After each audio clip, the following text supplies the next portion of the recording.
Hello. Hello hello ആ ഞാനേ കുറച്ച് മുന്നേ വിളിച്ചിരുന്നു. ആ ഫുഡ് പറയൂ. കഴിക്കുന്ന. ആ ഞാൻ ഒന്ന് രണ്ട് സംശയം ചോദിക്കാൻ വേണ്ടി വിളിച്ചാണ്. ആ അതായത് ഇപ്പോ നബിക്ക് ഇങ്ങനെ ഇത് കിട്ടിയല്ലോ, പ്രവാചകനാണെന്നുള്ളത് കിട്ടിയെന്ന് പറയുന്നത് ഉം. ഫസ്റ്റ് വാക്കിൽ തന്നെ ഈ സിദ്ദീഖുകൾ ഞാൻ നിന്നെ വിശ്വസിച്ചിരിക്കുന്നു എന്ന് പറയുന്നത്. ഇതൊക്കെ നമുക്ക് ഇവര് പറയുന്ന കഥയല്ലേ. അല്ല, കഥ. ഇതിനൊന്നും നമുക്ക് വാലിഡേറ്റ് ചെയ്യാൻ പറ്റില്ല ഈ സാധനങ്ങളൊന്നും. അതായത് ഓക്കെ. ഇപ്പോ ഒരാള് ഇപ്പൊ മൊഹീദ്ദീൻ ഷേഖ് ജീവിച്ചിരുന്ന ആളാണ്. ആ, അല്ലെങ്കിൽ മമ്പർത്ത തങ്ങള്. ഈ തങ്ങളെ കുറിച്ച് പിന്നീട് പറയപ്പെടുന്ന കഥകളിൽ ആ കഥകളിലെ ലോജിക്ക് മാത്രം നമുക്ക് പരിശോധിക്കാനേ പറ്റുള്ളൂ. ആ, അത് വാസ്തവത്തിൽ പിന്നെ നടന്നിട്ടുണ്ടോ നടന്നിട്ടില്ലേ എന്നുള്ള കാര്യം. ഇപ്പൊ യഥാർത്ഥത്തിൽ ഇപ്പൊ ഉള്ള കാര്യം, ഇന്ന ദിവസം ഇന്നോടത്തേക്ക് പോയി, ഉം, അല്ലെങ്കിൽ ഇന്ന ദിവസം ഇന്ന ആളെ കണ്ടു ഉം. എന്നൊക്കെ പറയുന്ന കഥകളെ നമുക്ക് എന്താ പറയാ ക്രോസ് ചെക്ക് ചെയ്യാനോ തെളിവ് പരിശോധിക്കാനോ കഴിയില്ല. അപ്പൊ സിദ്ദീഖ് എത്ര ദിവസം കഴിഞ്ഞിട്ടാ വിശ്വസിച്ചത്, എന്നാ വിശ്വസിച്ചത് എന്നൊന്നും നമുക്കറിയില്ല. അല്ല അത് ആകെ ഉള്ളത് പക്ഷെ ഇവര് പറയുന്ന കഥ വിശ്വസിക്കൽ മാത്രമാണ്. അല്ല, ഇപ്പൊ അങ്ങനെയാണെങ്കിൽ ഉം. എവിടെയെങ്കിലും ഒരു ഗ്രന്ഥത്തിലെങ്കിലും സിദ്ദീഖ് കുറച്ച് കഴിഞ്ഞിട്ടാണ് വിശ്വസിച്ചിട്ടുള്ളൂ, വസ്തുവിനെ അത് വിശ്വസിച്ചിട്ടില്ല വരൂല. എന്നുള്ള കാരണം ഒരാളെങ്കിലും ഈ ചരിത്രം അഭിപ്രായം വരട്ടെ. എഴുതണം എന്ന് തുടങ്ങുന്നത് എവിടുന്നാ? എവിടുന്നാ? ആദ്യം വിശ്വസിച്ച ആള് ഖദീജയാണെന്നാണ് പറയണത്. ആ ഈ ഖദീജ തന്നെ ആദ്യം മുഹമ്മദ് നബിക്ക് എങ്ങനെ ഇത് മനസ്സിലായി അറിയണ്ടേ? ഇതിന്റെ ലോജിക്ക് പരിശോധിച്ചാല് അല്ല, അത് ഹിറാ ഗുഹയിൽ നിന്ന് ഇങ്ങനെ ജിബ്രീൽ ഹിറാ വന്ന് ഗുഹയ്ക്ക് പറഞ്ഞു. എന്തിനാ മുഹമ്മദ് നബി പോയത്? ഇങ്ങനെ ഈ എന്താ പറയാ, തപസരിക്കുന്ന പോലെ അങ്ങനെ എന്തോ അല്ലേ പോയത്? അതാ പറഞ്ഞ. അപ്പൊ ആ, ഇതിനൊന്നും പ്രത്യേകിച്ച് ലോജിക്കലായിട്ടുള്ള ഉത്തരങ്ങളില്ല. ഇപ്പോ കച്ചവടത്തില് പ്രാഗൽഭ്യം കണ്ടിട്ടാണ് ഖദീജക്ക് ആകർഷണം തോന്നുന്നതും ആ, ഖദീജ മുഹമ്മദിനെ കല്യാണം കഴിക്കുന്നതും. അതെ. അതിനുശേഷം മുഹമ്മദ് കച്ചവടം ഒന്നും ചെയ്യാതെ 40-ാമത്തെ വയസ്സില് പിന്നെ മലയുടെ മുകളിൽ കയറി ഇരിക്കുമ്പോ ആ, അവിടേക്ക് കഞ്ഞിയും പയറായിട്ട് പോകുന്നത് ഖദീജയാണ്. അതെ. എന്തിന്? എന്ത് പ്രതീക്ഷിച്ചിട്ട്? അപ്പൊ ഇതൊരു എന്ത് കഥ. അല്ല അല്ല, ആ അതില് ഒരു കാര്യം ഞാൻ പറയും. എനിക്ക് തോന്നുന്നതേ, ഉം. ഇതിപ്പോ എന്ത് പ്രതീക്ഷിച്ചിട്ട് എന്നുള്ളതില് അയാൾക്ക് അത് ഉദ്ദേശിക്കുന്നത് എന്തിനാണ് പോയത്? ഇവര് ഗ്രൂപ്പായിട്ട് ചെയ്താണെന്നാണോ അല്ല, അതെ പറയുന്നത്? അതെ. വെൽ പ്ലാൻഡ് ആണ്. വെൽ പ്ലാൻഡ്, വെൽ പ്രിപ്പയർഡ് ആയിരുന്നു സാധനം. അത് ആരൊക്കെയാണ്? ഇപ്പൊ ഈ മുഹമ്മദ് നബി, ആ ഖദീജ, ഖദീജ ഉണ്ട്, പിന്നെ വറക്കയുടെ സഹായം ഉണ്ട്, വറക്ക ബറക്ക, ഇബ്നു നൗഫൽ ഉണ്ട്, പിന്നെ നമുക്ക് അദൃശ്യമായിട്ടുള്ള കുറെ കൈകൾ അതിനകത്തുണ്ട്. ഖുറാനിലെ മക്കയിലുള്ള ആദ്യകാലത്തെ വചനങ്ങളിലൊക്കെയുള്ള ഒരു കാവ്യഭംഗിയൊക്കെ അതിനെ സൂചിപ്പിക്കുന്ന വേറെ ചില തെളിവുകളൊക്കെ ഉണ്ട്. ഞാൻ പറഞ്ഞത് അപ്പൊ അതിന്റെ ഡീറ്റെയിലേക്ക് പോകുന്നതിന് പകരം എന്താണ് എന്തായിരുന്നു ഇവരുടെ പർപ്പസ്? ഈ മലയുടെ മുകളിൽ കയറി കുത്തിരിക്കുക എന്ന് പറയുന്നത് അറബ് നാട്ടിലെ ആ, ഗോത്രങ്ങൾക്കിടയിൽ സാധാരണ ഉള്ള ഒരു സംഭവമല്ല. അല്ല. അത് നമുക്ക് കാണാൻ കഴിയുന്നത് ഉം, തോറയില് മലയുടെ മുകളിൽ പോയിട്ട് എന്തോ കിട്ടിയിട്ടുണ്ട് ഒരാൾക്ക്. ആ, ഏഹ് ആ, അതേപോലെ തന്നെ സ്വരാഷ്ട്രീയൻ മതങ്ങളിലും ഉം, ഈജിപ്ഷ്യൻ കഥകളിലും ഇങ്ങനെ ഉം, മലയുടെ മുകളിൽ കയറി കുത്തിയിരിക്കുന്ന ഏർപ്പാടുണ്ട്. ഇന്ത്യൻ ഉണ്ട്. കഥകളിലും ഉണ്ട് ഉം, തപസ്സിരിക്കാൻ മലയുടെ മുകളിൽ കയറി പോകുന്നത്. ആ, ആ, ആ അപ്പോ ഞാൻ പറയുന്നത് ഇങ്ങനെ ഒരു ഉം, പോയിരിക്കുന്നു. ഒന്നാമത് ഉം, അങ്ങനെ ഉം, പോയിരുന്നത് എന്തിനാണ്? ഈ പോയിരുന്നതിന് ഖദീജ ബീവി ഇവിടുന്ന് പിന്നെ ഭക്ഷണമൊക്കെ ആയിട്ട് ഈ ഭർത്താവിന്റെ ഭ്രാന്തിന് പിന്നാലെ പോയത് എന്തിനാണ് എന്നൊക്കെയുള്ള ഉം, ചോദ്യം ലോജിക്കലായിട്ട് അവിടെ വെക്കുക. ഉം, മുഹമ്മദ് ഒരു ഗുഹയിലിരിക്കുന്നു. ഉം, ഗുഹയിലിരിക്കുന്ന സമയത്ത് വന്നിട്ട് ഒരു അശരീരി കേൾക്കുന്നു. ഉം, ഇനി ഒരാളെ നേരിട്ട് കണ്ടോ ഇല്ലേ നമുക്കറിയില്ല. ആ, മീൻസ് അതാ കഥയിൽ തന്നെ വ്യക്തതയില്ല.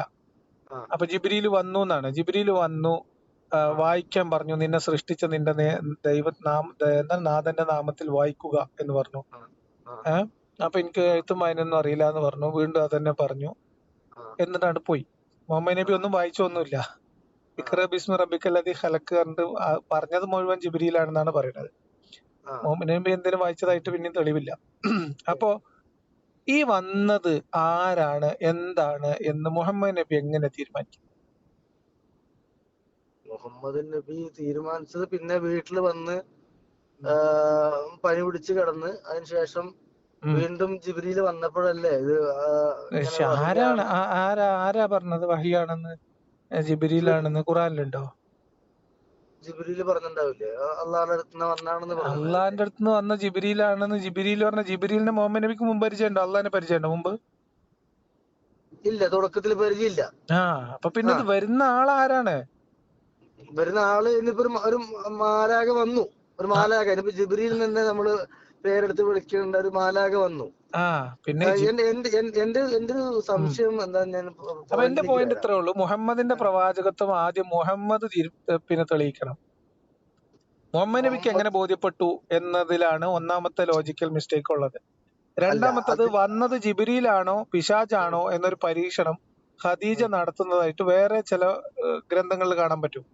ഉം, മനസ്സിലായോ? അതായത് മുഹമ്മദ് നബി വന്നിന്നെ പുതപ്പിട്ട് മൂടാൻ പറഞ്ഞോടക്ക് മൂടിക്കടന്നു, ആ, പനി പിടിച്ചു എന്നൊക്കെ പറയുന്നുണ്ട്. ആ, ഈ കഥയില് പിന്നെ ഇത് വന്നത് പിശാചാണോ മാലാഖയാണോ എന്ന് സംശയമായി.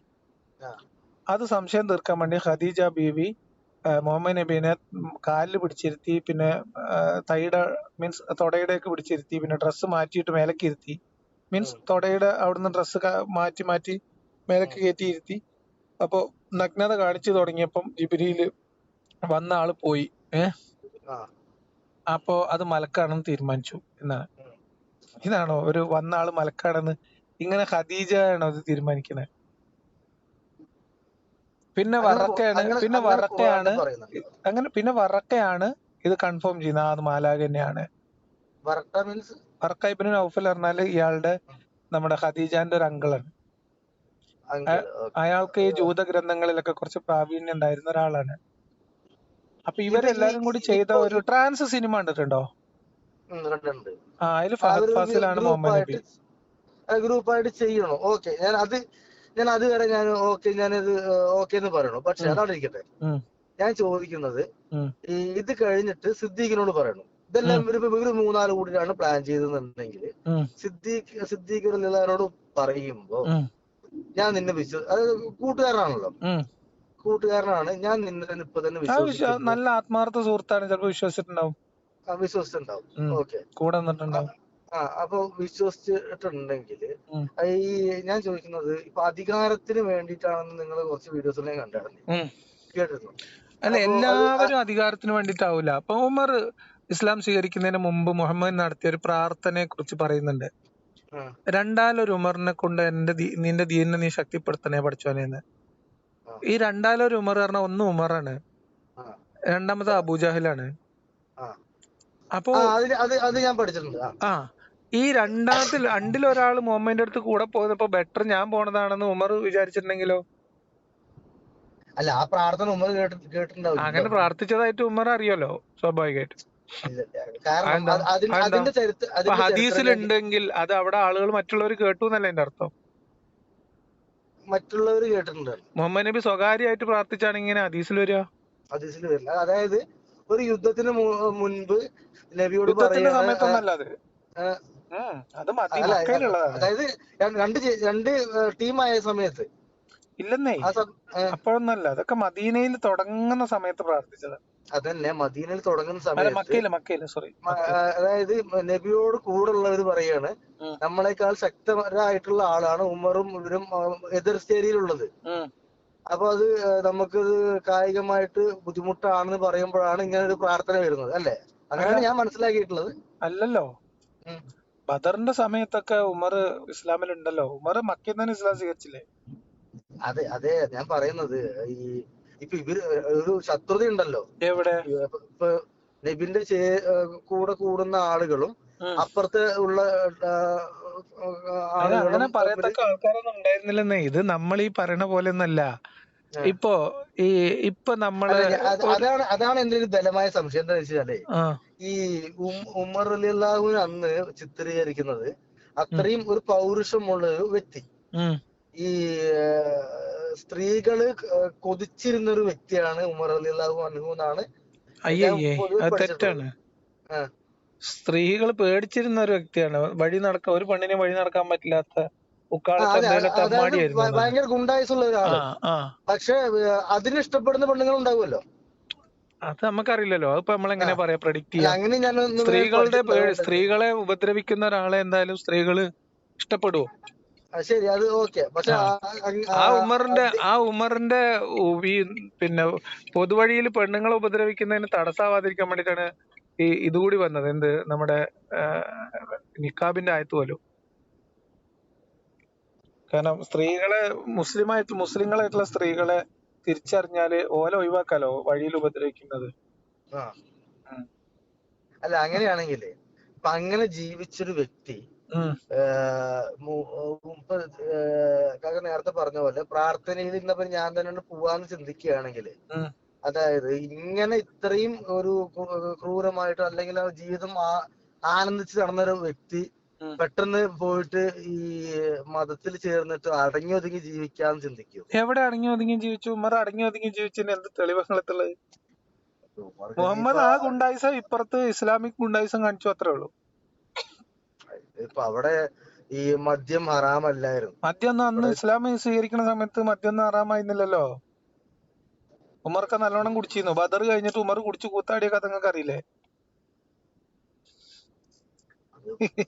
ഈ ഇസ്ലാമിലേക്ക് വരുന്ന സമയത്ത് ഉമർ ഇസ്ലാം സ്വീകരിക്കുമ്പോ ഉമറിന്റെ സുഖാസ്വാദനത്തിന് തടസ്സാവുന്ന ഒരാഴ്ച ഇറങ്ങിയിട്ടില്ല. അത് പരിശോധിച്ചോളി. ഇസ്ലാം സ്വീകരിച്ചാൽ മതി. ആ, അത്രേ ഉള്ളൂ. അള്ളാനെ മാത്രം ആരാധിച്ചാൽ മതി, വേറെ ഒന്നുമില്ല. വേറെ ഒരു നിയമം ഇറങ്ങിയിട്ടില്ലല്ലോ. മദ്യമൊക്കെ എപ്പോഴാ ഹറാമാക്കുന്ന? ബദറും കഴിഞ്ഞ് ഇവര് തമ്മിൽ തല്ല് തുടങ്ങി, അച്ചറയായി, മുഹമ്മദ് നബീനെ തെറി വിളിച്ച്, അതേമാതിരി അലീന്റെ എന്തോ ഒരു ഒട്ടകത്തിനെ വേറെ ആരും ഉമർ തന്നെ തോന്നുന്നു, ഉമറാണോ ഹംസ അറിയില്ല, ഹംസ, അത് വെട്ടിപ്പൊളന്ന് അങ്ങനെയൊക്കെ ആയി ഭ്രാന്തായിട്ടാണ് അത് ചോദിക്കാൻ ചെന്ന് മുഹമ്മദ് നബീനെ ജിന്റെ വാപ്പാന്റെ അടിമേണി മിണ്ടാണ്ടിക്ക് എന്ന് മുഹമ്മദിനെ ചീത്ത വിളിക്കുന്നത്. ഇങ്ങനെ കുറെ പ്രശ്നങ്ങൾക്ക് ശേഷമാണ് മദ്യമൊക്കെ നിരോധിക്കുന്നത്.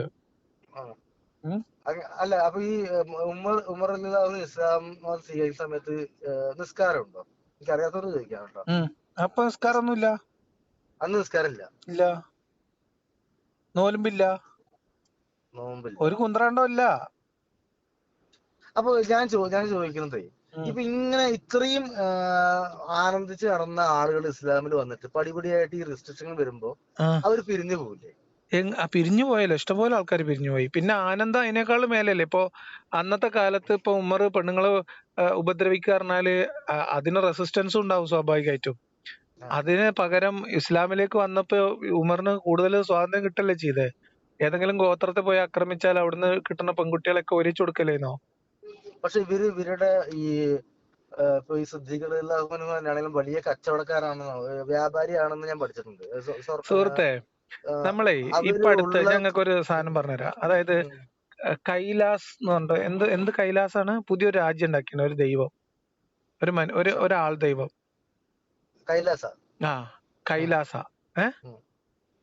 ഈ കൈലാസ എന്ന് പറഞ്ഞ ഒരു രാജ്യം ഉണ്ടാക്കിയിട്ട് അയാൾ അവിടുത്തെ ദൈവതുല്യനായിട്ടുള്ള ഒരാളായി അവതരിച്ച് ആ അവതാരത്തിന്റെ അടുത്ത് മെമ്പർഷിപ്പ് എടുത്ത് അതിന്റെ പിന്നാലെ പോകുന്ന മനുഷ്യന്മാർ 21ാം നൂറ്റാണ്ടിലുണ്ട്. നിങ്ങൾക്ക് വിശ്വസിക്കാൻ പറ്റുന്നുണ്ടോ?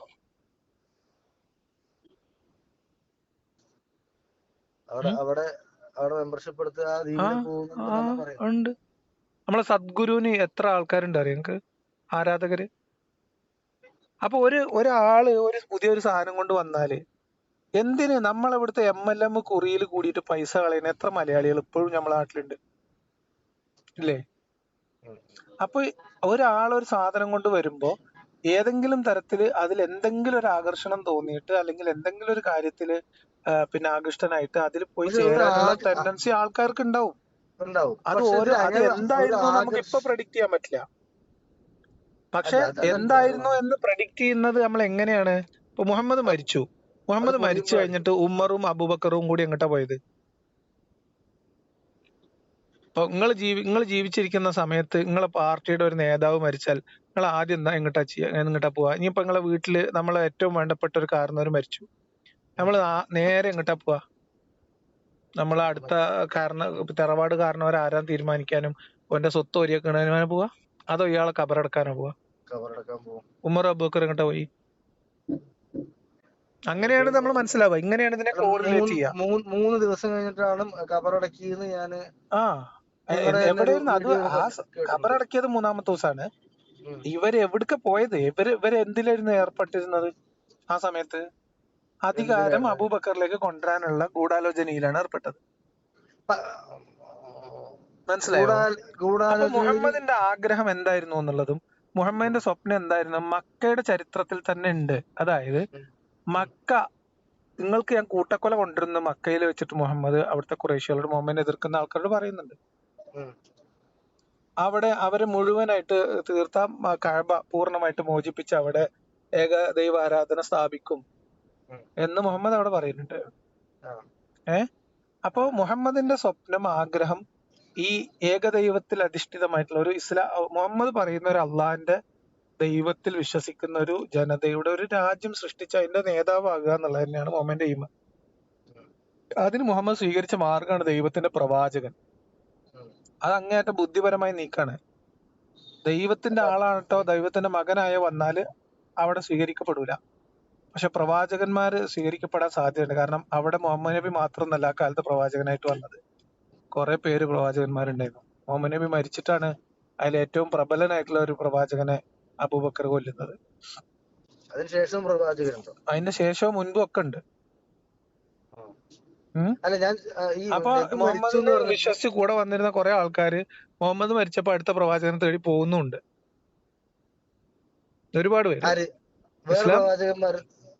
വേറെ പ്രവാചകൻ അവിടെ മുസൈലിമ എന്ന പ്രവാചകൻ ഉണ്ടായിരുന്നു.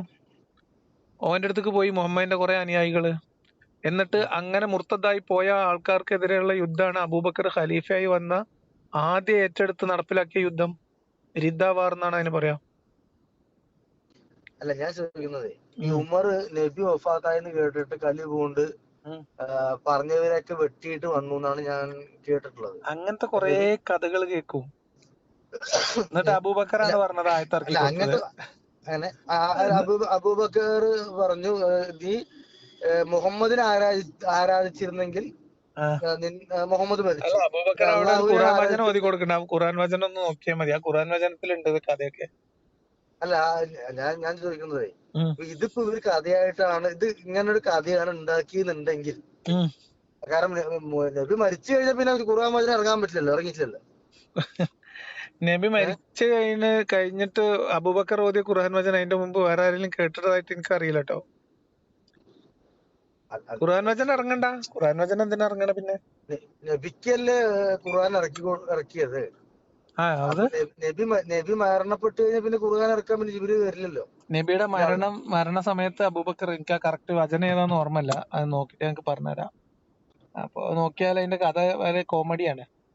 ഞാൻ പറഞ്ഞത് ഇതിനകത്ത് ഒരു അത്ഭുതമല്ല. ഒരാള് ഒരു പുതിയ ആശയവുമായിട്ട് ഈ 21-ാം നൂറ്റാണ്ടിൽ ഇപ്പോ നിങ്ങൾക്ക് സംശയം ഉണ്ടെങ്കിൽ നിങ്ങൾ നാളെ നിങ്ങളൊരു ദൈവികമായിട്ടുള്ള പരിവേഷം ഒന്നും വേണ്ട, നിങ്ങള് പിന്നെ പുണ്യ റസൂല് സ്വപ്നത്തിൽ വന്നു എന്നോട് ഇന്ന പോലെ ചെയ്യാൻ പറഞ്ഞു, നിങ്ങളൊരു വേഷം കെട്ടി ഇറങ്ങി നോക്കിയേ, നിങ്ങളെ കൂടെ ആയിരക്കണക്കിന് 10,000-കണക്കിന് ആൾക്കാർ വരും. ഇല്ലല്ലോ. ഈ ഇടയ്ക്ക് ഒരു മുസ്ലിം പറഞ്ഞല്ലോ, എനിക്ക് നബി സ്വപ്നത്തിൽ വന്നിട്ട് എനിക്ക് കോടികൾ ഗുണം തരാന്ന് പറഞ്ഞിട്ടുണ്ട്. അത് ട്രോളല്ലേ ചെയ്തത് എല്ലാരും? അയാളെ ട്രോളി. അയാളെ ഇപ്പോഴത്തെ അവസ്ഥ എന്താണെന്ന് പോയി അന്വേഷിച്ച് നോക്കി. ഇപ്പോഴത്തെ അവസ്ഥ ഞാന് ഇവിടുന്ന് നടന്ന് ഹജ്ജിന് പോയി ഒരു ഷിഹാബോ എന്താ ഒരു ചങ്ങാതി, ഇപ്പൊ പോയി ഒന്ന് സെർച്ച് ചെയ്ത് നോക്കി ഷിഹാബിന്റെ കഥ എന്താന്ന്. അല്ല അത് എനിക്ക് അന്നേ ഉണ്ടായിരുന്നു. ഞങ്ങളെ നാട്ടില് നൂറെ ഹബീബി എന്ന് വെറുതെ ഒന്ന് അടിച്ചു നോക്കാം. നൂറെ ഹബീബി. ഞാന് ഈ പിക്കാനോട് സംസാരിക്കുന്നുണ്ടല്ലോ, ഞാൻ നേരത്തെ പറഞ്ഞ പോലെ ഞാൻ കുറെ കാലമായിട്ട് ഈ വീഡിയോസ് കണ്ടിട്ട് എന്റെ മുൻപേ ഉള്ള സംശയങ്ങളാണ് ഇപ്പോ നിങ്ങളിലൂടെ ഞാൻ അറിയുന്നത്. ഞാൻ പഠിക്കുന്ന കാലത്തെ ഉള്ളൊരു സംശയങ്ങളാണ്. എനിക്ക് ഒരു സംശയമുള്ളത് മനസ്സിലായി. നിങ്ങൾ ഇപ്പോഴത്തെ അവസ്ഥ എന്താന്ന് വെച്ചാല്, നമ്മളിത് എങ്ങനെയൊക്കെ നമുക്ക് കാര്യങ്ങൾ ബോധ്യപ്പെട്ടാലും അതന്നെ കാര്യങ്ങളൊക്കെ ബോധ്യപ്പെട്ടാലും ഇത് വളരെ ചെറിയ പ്രായത്തിൽ നമ്മളെ തലയിൽ കയറിയ ഒരു കഥയാണ്. അതുകൊണ്ട് അത് പെട്ടെന്ന് അങ്ങ് വിട്ടുപോകൂല. അത് നല്ല പണിയാണ്. നല്ല പണിയാണെന്ന് പറഞ്ഞാല് അതിൽ കുറച്ചധികം തലച്ചോറ് പണിയെടുക്കേണ്ടതുണ്ട്. ഇത് തികട്ടി തിരിച്ചു വന്നോണ്ടിരിക്കും. അതിനെ നമ്മൾ അൺലേൺ ചെയ്ത് കളയുക എന്ന് പറയുന്നത് അത് കുറച്ച് ശ്രമകരമായ പണിയാണ്, കുറച്ച് സ്ട്രെസ്ഫുൾ ആയിട്ടുള്ള പണിയാണ്. അതൊരു ജേണിയാണ്. അതിലേക്ക് നമ്മൾ അങ്ങ് ഇറങ്ങിയാൽ മാത്രമേ ഈ കൺഫ്യൂഷൻ തീരുള്ളൂ. നമ്മൾ ആദ്യം എന്തോ ഒന്ന് കേൾക്കുമ്പോ അവിടെ നമുക്ക് കൺഫ്യൂഷൻ ആയി, പിന്നെ അതാണ് ഇങ്ങനെയാണെങ്കിൽ ഇപ്പൊ ഇങ്ങനെയൊക്കെ ഉണ്ടാവുമെന്ന് വെച്ചാൽ ഇപ്പുറത്ത് വേറെ നമുക്ക് നമ്മുടെ ആ ഒരു വിശ്വാസത്തെ ന്യായീകരിക്കാനുള്ള എന്തെങ്കിലും ഒരു കാരണം തേടി നമ്മൾ അന്വേഷിച്ച് അത് എടുത്തിട്ട് തൽക്കാലം അത് വെച്ച് മാനേജ് ചെയ്യും. അത് കഴിയുമ്പോൾ വേറൊരു ഡൗട്ട് വരും, അപ്പൊ അവിടെയും വീണ്ടും സംശയം വരും. അതങ്ങനെ മുന്നോട്ട് പോകും. നമ്മൾ തോന്നുന്ന സംശയങ്ങള് ക്ലിയർ ആയിട്ട് മുന്നോട്ട് പോയി കഴിഞ്ഞാൽ പതിയെ ഈ സാധനത്തെ പുറത്തെടുക്കാൻ പറ്റും. അതല്ലെങ്കിൽ നമുക്ക് കൺഫ്യൂഷനും സംശയം കൺഫ്യൂഷനായിട്ട് അങ്ങനെ പോവാം. അതിന് നമ്മൾ ഇറങ്ങി പുറപ്പെടുമ്പോൾ ഇത് ബോധ്യപ്പെടുന്നത് ഭയങ്കര സ്ട്രെസ്ഫുൾ ആയിരിക്കും. അതായത് നമ്മൾ ഈ ഇത്ര കാലം വിശ്വസിച്ചതും ആരാധിച്ചതും നമ്മൾ പഠിച്ചതും പഠിപ്പിക്കപ്പെട്ടതും ഒക്കെ വെറും ബഡായി കഥയാണ് എന്ന് നമുക്ക് മനസ്സിലാവുമ്പോ നമ്മുടെ ഉള്ളിൽ തന്നെ ചില പ്രശ്നങ്ങൾ ഉണ്ടാവും. അത് അത് എനിക്ക് എനിക്ക് ഞാൻ ഇക്കാനോട് ഞാൻ ഓപ്പൺ ആയിട്ട് പറയാണ്, ഞാൻ ഭയങ്കരമായിട്ട് ഈ നിസ്കാരവും ഇതൊക്കെ ആയിരുന്നു നടന്നൊരു സമയം ഉണ്ടായിരുന്നു. ഉം, ഇപ്പൊ ഇല്ല. ഉം, ഇപ്പൊ ഞാൻ ഒരു പ്രത്യേക പണ്ടത്തെ രീതിയിലാണ് പോകുന്നുള്ളൂ. ഉം, ഒരു അങ്ങനത്തെ ഒരു സമയം ഞാൻ 5 വകത്ത് നിസ്കാരവും കാര്യങ്ങളും. അപ്പൊ എന്റെ കൂട്ടുകാരൊക്കെ ഞാൻ ഉം, കൊണ്ടുപോകും ഉം, നിസ്കാരിക്കാനും കാര്യങ്ങളൊക്കെ കൊണ്ടുപോകും. ഉം, അത് അങ്ങനെ ഞാൻ ഒരു സ്ഥലത്തുനിന്ന് അന്നാണ് ഈ ഖുർആൻ പരിഭാഷ ഉം, ആയിട്ടുള്ളൊരു ബുക്ക് ഞാൻ അന്നാണ് കാണുന്നത് ഒരു ഉം, പള്ളിയിൽ നിന്ന്. അത് ഈ തബ്ലീഗ് എന്നുള്ളൊരു ഉം, വിഭാഗം ഉണ്ടല്ലോ, ഉം, അവരുടെ പള്ളിയിൽ നിന്നാണ് ഞാൻ കാണുന്നത്. ഉം, അപ്പൊ അങ്ങനെ ഞാനത് അങ്ങനത്തെ ഇത് നല്ല കാര്യമാണല്ലോ. കാരണം ഉം. നമ്മളിത് ഇങ്ങനെ ഖുർആൻ തബ്ലീഗാണോ? തബ്ലീഗിന് ഖുർആൻ പരിഭാഷയൊക്കെ ഉണ്ടോ? എനിക്കറിയാം. അല്ല അവരുടെ പള്ളിയിൽ നിന്നാണ് ഞാൻ കണ്ടിട്ടുള്ളത്. മനസ്സിലായി. അപ്പൊ ഒരു ബുക്കാ കണ്ടിട്ടുള്ളത്, ആരുടെ ഉം, ബുക്കാണെന്ന് എനിക്കറിയില്ല. ഉം, അവിടെ പള്ളിയിൽ കണ്ടിട്ടുള്ളത്. ഉം, അപ്പോ ഞാനത് എന്റെ ഒരു കാഴ്ചപ്പാടില് നമ്മള് ഈ ഖുർആൻ ഒന്നും അറിയാതെ ഉം, വായിക്കണേക്കാണ് നല്ലത്. ഉം, നമുക്ക് അതിന്റെ നമ്മുടെ ഭാഷയിൽ ഉം, കൂടി അറിയുന്ന രീതിയിൽ വായിക്കാലോ എന്ന് പറഞ്ഞിട്ട് ഞാനത് അതിന്റെ ഒരു കോപ്പി ഒരു ബുക്ക് വാങ്ങിയിട്ട് ഉം, ഞാൻ ഞങ്ങളുടെ പള്ളിയിൽ കൊണ്ടുവച്ചു. ഉം, ഞാൻ നിസ്കരിക്കാൻ പോണ പള്ളിയിൽ കൊണ്ടുവച്ച് ഉം, ആരെയും വായിച്ചോട്ടെ വിചാരിച്ചിട്ട്. ഉം, അന്നത് ഉസ്താദ് എടുത്തിട്ട് എന്നോട് തിരിച്ചു കൊണ്ടുപോകാൻ പറഞ്ഞു. ഉം, ഇതിവിടെ വെക്കാൻ പറ്റില്ല, കാരണം ഇത് എങ്ങനെ വായിച്ചു കഴിഞ്ഞാല് ഉം, ഇതിനകത്ത് കുറെ തെറ്റിദ്ധാരണകൾ വരും. ഉം, അതിൻ്റെതായ സന്ദർഭങ്ങളും കാര്യങ്ങളും ഉം, അറിഞ്ഞിട്ട് വേണം നമ്മൾ അതിന്റെ പരിഭാഷ പഠിക്കാൻ ഉം. എന്ന് പറഞ്ഞിട്ട് പരിഭാഷ നേരിട്ട് പറഞ്ഞായിരുന്നു. പഠിച്ചാല് ഈമാൻ തെറ്റിപ്പോകുന്നു, വസ്വാസം ആ ഉണ്ടാവുന്നത്. അതെ. അങ്ങനെ ഞാൻ എന്റെ അടുത്ത് പറഞ്ഞു, നീ ഇത് എവിടെന്ന ഏത് പള്ളിയിലെ കണ്ടെന്നുണ്ടെങ്കിൽ അവിടെ തന്നെ അവിടെ തന്നെ ഉണ്ടാക്കണം. കൊണ്ടുവച്ചോ അവര് അത് വായിച്ചോട്ടെ എന്ന് പറഞ്ഞു. അതുപോലെ തന്നെ എനിക്ക് ഒരു സംശയം എന്താന്ന് വെച്ച് കഴിഞ്ഞാല്, എനിക്ക് പഠിക്കുന്ന സമയത്തുള്ള ഒരു ഡൗട്ട് ആയിരുന്നു കേട്ടോ. അതായത് ഈ നമ്മൾ ഗ്രന്ഥം ഇറക്കുന്നു, അതായത് ഏറ്റവും ഈ പ്രപഞ്ചം തുടങ്ങുന്ന സമയം മുതൽ അവസാനിക്കും വരെയുള്ള കാര്യങ്ങൾ അടങ്ങിയിട്ടുള്ള ഒരു ഗ്രന്ഥം ഇറക്കിയിട്ടുണ്ട്. അത് ഓൾറെഡി തയ്യാറാക്കി വെച്ചതാണെന്നാണ് പറയപ്പെടുന്നത് അല്ലേ ഖുർആൻ. അപ്പൊ അത് എനിക്ക് തോന്നിയത്, അങ്ങനെയാണെന്നുണ്ടെങ്കിൽ അത് വൺ ടൈം ആയിട്ട് വന്നാ മതിയായിരുന്നല്ലോ. ഓരോ സന്ദർഭങ്ങളിൽ വരുന്നതും അല്ലെങ്കിൽ 2 ദിവസം വെയിറ്റ് ചെയ്തിട്ട് വരുന്നതും തമ്മിലൊരു ഗ്യാപ്പ് എനിക്ക് അന്ന് ഒരു ഫീൽ ചെയ്തിരുന്നു. പക്ഷെ ഇന്നത്തെ അത്രയും ഒരു ഓപ്പൺ ഇതല്ലല്ലോ. എനിക്ക് 32 വയസ്സുണ്ട്. ഞാൻ പഠിച്ച പ്രായം എന്ന് പറയുമ്പോ നിങ്ങൾക്ക് ഊഹിക്കാലോ. അന്ന് ആരോടും സംസാരിക്കാൻ പറ്റില്ല എന്നുള്ളൊരു ഇതിലാണ് നമ്മൾ അങ്ങനെ പോയി. ഇപ്പൊ ഞാന് ഇതിന്റെ ഒരു തുടക്കം തന്നെ നിങ്ങളൊരു യാദൃശികമായിട്ട് നിങ്ങളുടെ ഒരു വീഡിയോ കണ്ട് അറിയാതെ നിങ്ങളെ ഈമാൻ ഊരിക്കൊടുക്കപ്പെടുന്ന ആ ഒരു വീഡിയോ ഞാൻ കണ്ടിട്ടുണ്ടായിരുന്നു. അതാണ് തോന്നുന്നു ഫസ്റ്റ് ആയിട്ട് ഞാന് ഇത് കണ്ടത്. പക്ഷെ എന്റെ ഒരു കൂട്ടുകാരനുണ്ട്, അവൻ ഒരു ഹിന്ദു ഇതിൽ ഉള്ള കൂട്ടുകാരാണ്. അവൻ പക്ഷെ സയൻസിനെയാണ് അവൻ കൂടുതൽ ഡിപ്പെൻഡ് ചെയ്യുന്നത്. അപ്പൊ അന്ന് ഞങ്ങൾ വാദിക്കുമായിരുന്നു. അത് ഞാൻ പറഞ്ഞു, നീയിപ്പോ ഏതെങ്കിലും ഒരു ദൈവത്തിനും കുറ്റം പറയരുതെന്നാ ഞാൻ പറയുള്ളൂ. ഞാനിപ്പോ നമ്മുടെ മതം തന്നെയാണ് വലുത് എന്ന് പറഞ്ഞിട്ട് പിടിച്ചു നിൽക്കുന്ന ഒരാളല്ല. എല്ലാ മതങ്ങൾക്കും അതിൻ്റെതായ സ്പേസ് ഉണ്ട്, അതിൻ്റെതായ അങ്ങനെ ചിന്തിക്കുന്ന ഒരു വ്യക്തിയാണ്. അപ്പൊ അവൻ പറയും സയൻസ് ആണ് ശരി എന്നാണ്. അങ്ങനെയാണ് ഞാനിത് കേട്ട് തുടങ്ങിയത്. അങ്ങനെയാണെന്നുണ്ടെങ്കിൽ ഇത് പറയണമല്ലോ എന്നുള്ളൊരു ഇതിനകത്ത് കയറി കേട്ടതാണ്.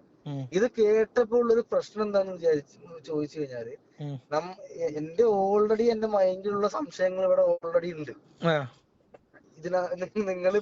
നിങ്ങളായാലും അല്ലെങ്കിൽ വേറെ ആരെങ്കിലും പറയുന്നതില് ഞാൻ അനുഭവിച്ച ഈ സംശയങ്ങളും ഞാൻ തേടിയിട്ടുള്ള കാര്യങ്ങൾക്കുള്ള ഉത്തരങ്ങളും അതന്നെയാണ് നിങ്ങളും ചോദിക്കുന്നത്.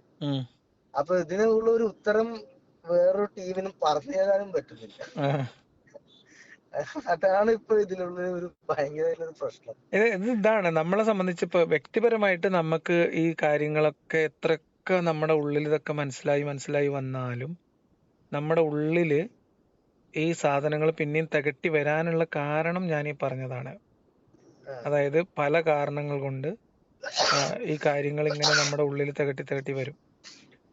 അപ്പോ ഇതിനകത്ത് നമുക്ക് പിന്നെ എന്താ ഇതിനകത്ത് ചെയ്യാൻ പറ്റുക വെച്ചാൽ ആളുകൾ ഉത്തരം പറഞ്ഞു തരാത്തത് അല്ലെങ്കിൽ നിങ്ങൾക്ക് ഉത്തരം ഇതുവരെ അന്വേഷിച്ചിട്ട് കിട്ടാത്തത് ഉത്തരം ഇല്ലാത്തതുകൊണ്ടാണ്. ഉത്തരം ഉള്ളതാണെങ്കിൽ കിട്ടും, അന്വേഷിച്ചാൽ കിട്ടും. ഉത്തരം അതായത് ഇപ്പൊ ഇല്ലാത്തത് കൊണ്ടാണ് ഇത് അന്വേഷിക്കുമ്പോൾ നമുക്ക് കിട്ടാത്തത് എന്നാണ് ഞാൻ പറയാം. അപ്പൊ അത് ഓക്കെ, ആരും കുറ്റമല്ല, അങ്ങനെ ഒരു കുറ്റമല്ല, അത് ഉത്തരം ഇല്ല. ശരിയാണ്. അതുപോലെ എനിക്കൊരു സംശയം ഉണ്ടായിരുന്നത്, ഉം, ഈ ലോകാവസാനം വരെയുള്ളൊരു മാർഗമാണ് അല്ലെങ്കിൽ അതുവരെ പാരായണപ്പെടേണ്ടതാണ് ഉം, ഖുർആൻ എന്ന് പറഞ്ഞ് നബി പറഞ്ഞിട്ടുണ്ടല്ലോ അല്ലെ? ഉം, ഉണ്ട് ഉം, എന്നാണ് എന്റെ ഒരു ഉണ്ട്, വിശ്വാസം. ഉണ്ട്. പക്ഷേ നിങ്ങൾ പറയുന്നതും ഞാൻ പഠിച്ചതും ഉസ്മാൻ റളിയല്ലാഹുവിന്റെ കാലഘട്ടത്താണെന്ന് തോന്നുന്നു പൂർണ്ണമായിട്ടും ഖുർആൻ ആ, ക്രോഡീകരിച്ച് ആക്കിയത് അല്ലേ? അതെ. എന്റെ ഒരു അറിവ് പ്രകാരം അങ്ങനെയാണെന്ന് എനിക്ക് തോന്നുന്നു. കുറെ ഉം, വർഷം മുന്നുള്ള അറിവാണ്. ഉം, പക്ഷെ അങ്ങനെ ഈ ഇത്രയും കാലങ്ങൾ പിന്നിടേണ്ട ഒരു ഗ്രന്ഥമാണെങ്കിൽ ഉം, നബിക്ക് കാണാപ്പാടായിരുന്നു എന്ന് ഞാൻ പഠിച്ചിട്ടുണ്ട്. ഈ ഉം, ഖുർആൻ ഉം, നബിക്ക് കാണാപ്പാടായിരുന്നു, പഠിക്കേണ്ട കാര്യമില്ല, അല്ലെങ്കിൽ ഏത് സമയത്തും അറിയുന്ന ഉം. ഒരു ബുദ്ധി ഉണ്ടായിരുന്നു അല്ലെങ്കിൽ കഴിവുണ്ടായിരുന്നു എന്ന് പറയുന്നുണ്ട്. അത് ഉം. ശരി തന്നെയായിരുന്നു. അതൊക്കെ പറച്ചില്ലല്ലേ? ആ ശരി, പറച്ചിലാണ്. ഓക്കെ. ഉം, അങ്ങനെയാണെങ്കിൽ അന്ന് ക്രോഡീകരിക്കേണ്ടതായിരുന്നു. ഉം. ആ പിന്നെ ക്രോഡീകരിച്ചില്ല എന്ന് മാത്രല്ല, ക്രോഡീകരിക്കുന്നതിനെ കുറിച്ച് മുഹമ്മദ് നബി ആലോചിച്ചിട്ടോ പറഞ്ഞിട്ടോ ഇല്ല. ഇല്ല, അത് ഓക്കെ, അത് ഞാനത് എനിക്ക് വ്യക്തമായിട്ട് ഞാൻ മദർസയിൽ തന്നെ പഠിച്ചതായിട്ട് ഉം, എനിക്കൊരു ബോധ്യമുണ്ട്. ഉം, പിന്നെ എനിക്ക് ഒരൊറ്റൊരു സംശയം എനിക്കുള്ളത് എന്താ അറിയോ? ഉം, ഈ കുറച്ചു പേരെ പറ്റിക്കാം, ഉം. ശരിയല്ലേ? അതെ. കുറച്ചു പേരെ ഇപ്പൊ നബിക്ക് എനിക്ക് ഇങ്ങനെ ഉണ്ട്, അല്ലെങ്കിൽ എനിക്ക് കഴിവുകളുണ്ട് പറഞ്ഞിട്ട് അല്ലെങ്കിൽ ആ ഒരു ഗ്രൂപ്പിനെ പറ്റിക്കാം. ഉം, പുതിയതായിട്ട് വരുന്ന ആളുകളെ ഈ ഉം, ഈ ആയത്തുകൾ ഉം, നിസ്കാരത്തിൽ ഓതുമല്ലോ. ഉം. അപ്പൊ ഒരു വട്ടം ഇപ്പൊ കാണാപ്പാടം അല്ല എന്നുണ്ടെങ്കിൽ ഒരു വട്ടം ഓതുന്നത് രണ്ടാമത്തെ വട്ടം ഓതുമ്പോ ചെറിയ വ്യത്യാസം വരില്ലേ? ഉം. അപ്പൊ സ്വാഭാവികം. അന്നത് തിരിച്ചറിയേണ്ടതല്ലേ ഈ ജനങ്ങള്? അങ്ങനെ തിരിച്ചറിഞ്ഞിട്ട് തിരിച്ചു പോയ ആൾക്കാരുണ്ടേ. ഇപ്പം തിരിച്ചറിഞ്ഞിട്ട് തിരിച്ചു പോയ ആളുകളോ? അതായത് മുഹമ്മദ് നബീന്റെ ഖുർആൻ ഇങ്ങനെ എഴുതി കൊടുക്കുന്ന സ്ക്രൈബുകളായിട്ടുള്ള കുറച്ച് പേരുണ്ടായിരുന്നു. ആ അപ്പൊ അതിലൊരാള് മുഹമ്മദ് നബിക്ക് ഇങ്ങനെ ഖുർആൻ വചനം ഇറങ്ങും. അയാൾ ആ മക്കീന്ന് മദീനയ്ക്ക് പോയതാണ്, ഭയങ്കര വിശ്വാസമൊക്കെ വന്നിട്ട്. ആ അങ്ങനെ അയാൾ അവിടേക്ക് തിരിച്ചു അവിടുന്ന് പോയിട്ട് പിന്നെ ഇത് ഓതി കൊടുക്കും. ആ ഓതി കൊടുക്കുന്ന സമയത്ത് നബിക്ക് ഖുർആൻ വചനം വന്നല്ലോ, അപ്പൊ അത് എഴുതാൻ പറയും. ആ എഴുതുന്ന സമയത്ത് ഇയാള് ചില മാറ്റങ്ങളൊക്കെ വരുത്തിയിട്ട് എഴുതും. ആ അപ്പോ മുഹമ്മദ് നബി പറയും, ആ അത് നന്നായിട്ടുണ്ട്, അത് അങ്ങനെ ഇരുന്നോട്ടെ പറയും. അല്ല അല്ലല്ല, അങ്ങനല്ല. പറയട്ടെ. അപ്പൊ ഇയാൾക്ക് ഇത് മനസ്സിലായി, ഏത് ഇതിന്റെ പിന്നിൽ പഠിച്ചവനും ഇല്ല, ഒരു കുന്ത്രാണ്ടം ഇല്ല എന്ന് മനസ്സിലായി. അല്ല, അങ്ങനല്ല. അങ്ങനെ അയാൾ വിട്ടിട്ട് പോയി. അല്ല, എനിക്ക് പറയുന്നത് കേൾക്കുന്നുണ്ടോ? കേക്ക് പറയുന്നു. അതായത് നബി പറഞ്ഞു കൊടുത്തത് എഴുതി, എന്നിട്ട് ഇത് കാണിച്ചു കൊടുത്തപ്പോ ഇത് ഓക്കെ എന്ന് പറഞ്ഞല്ലേ പറയണത്? അല്ല, പുള്ളിയുടേതായിട്ടുള്ള ചില മാറ്റങ്ങൾ വരുത്തിയിട്ട് എഴുതി. എഴുതി, ആ പക്ഷെ അത് വായിച്ച് കേൾപ്പിച്ചോ? അതന്നെ വായിച്ചു കേൾപ്പിച്ചു. ആ അപ്പൊ അയാൾ പറഞ്ഞു, അത് കുഴപ്പമില്ല, ഓക്കെ ആണെന്ന്. അങ്ങനെ അത് ചിലപ്പോ ഇതുപോലെ കെട്ടുകഥയാണെങ്കിലോ? ഏത് കെട്ടുകഥ? അല്ല, അതിന്റെ പേരിൽ ആ വ്യക്തി പിന്നെ ഇസ്ലാം ഉപേക്ഷിച്ച് തിരിച്ചുപോയി എന്നും അയാളെ എവിടെ വെച്ച് കഅബയുടെ കില്ലറടി കണ്ടാലും കൊല്ലണം എന്ന് മുഹമ്മദ് നബി ഉത്തരവിട്ടതായിട്ടും ഹദീസുകളിലുണ്ട്. ഇതാണ് ഇതിന്റെ കാരണം ഉണ്ടായിരുന്നത്. അപ്പൊ അങ്ങനെ അങ്ങനെ അല്ല കുറെ ഞാൻ കാര്യങ്ങളുണ്ട്. അങ്ങനെ ഞാൻ അല്ല പറഞ്ഞ അല്ല വെച്ചാല് അല്ല അല്ല ഇതിനകത്ത് പിന്നെ ആളുകൾ അത് കുറെ കാലം പറ്റിക്കപ്പെട്ടിട്ടില്ല. ഇതിൽ നമ്മൾ അല്ല അത് മനസ്സിലാക്കേണ്ട കാര്യം അതാണ്. അല്ല, അതിലൊരു സാങ്കേതിക തെറ്റുണ്ട്. എന്താണ്? അതായത് നേരത്തെ പറഞ്ഞു നബി ഇതിനെ എഴുതി വെക്കണമെന്നോ ക്രോഡീകരിക്കണമെന്നോ ചിന്തിച്ചിട്ട് പോലും ഇല്ല എന്നാണ് ഒരു 5 മിനിറ്റ് മുന്നേ പറഞ്ഞത്. അതെ. അതിനുശേഷം പറഞ്ഞു എഴുത്തുകാരനെ വിളിച്ച് എഴുതിപ്പിച്ചു എന്ന് പറയുമ്പോ അത് അതല്ല, ആ എഴുത്തല്ല, വചനങ്ങൾ അപ്പപ്പോ എഴുതി വെക്കാറുണ്ടായിരുന്നു എന്ന് തന്നെയാണല്ലോ പറയണേ.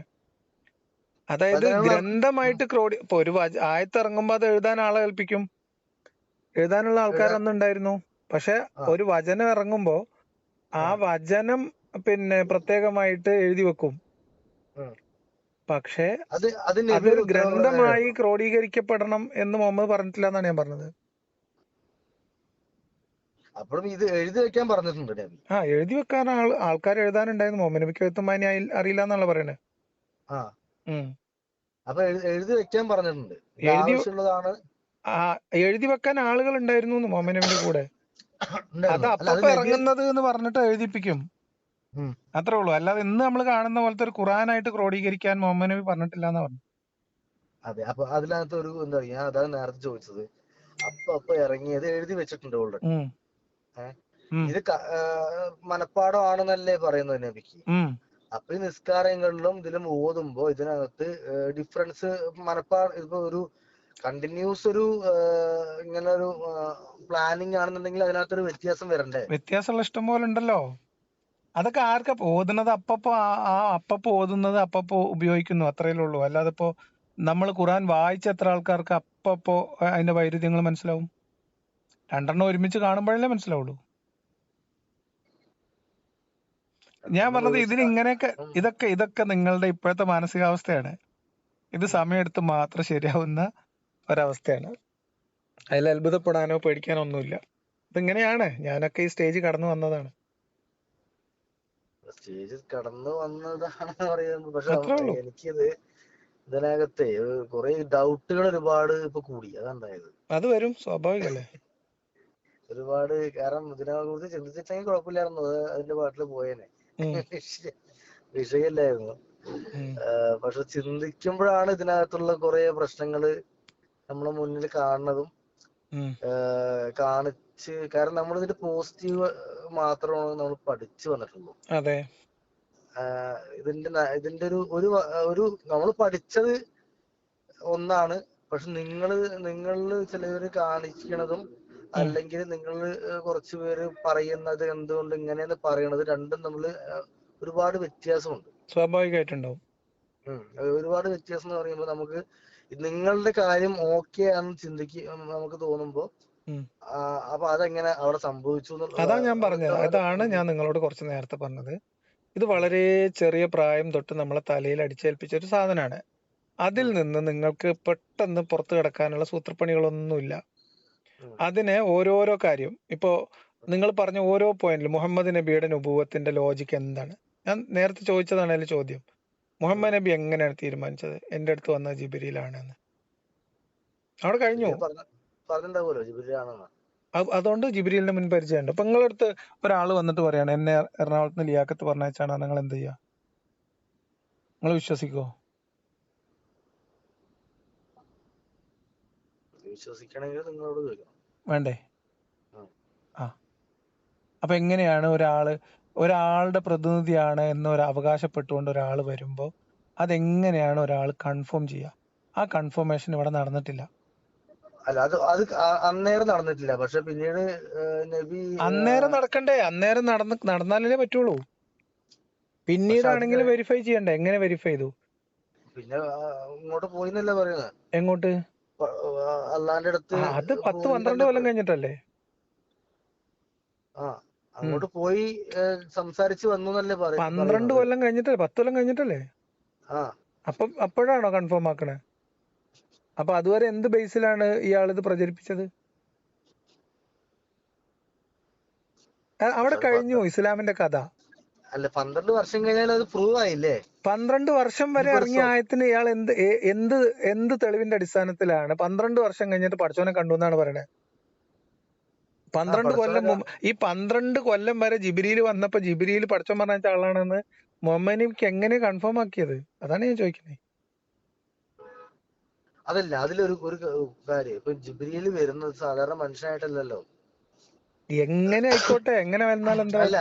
അല്ല, അതിപ്പോ നബിക്ക് മാത്രം കാണാൻ പറ്റുന്ന ഒരു ശക്തി, ഒരു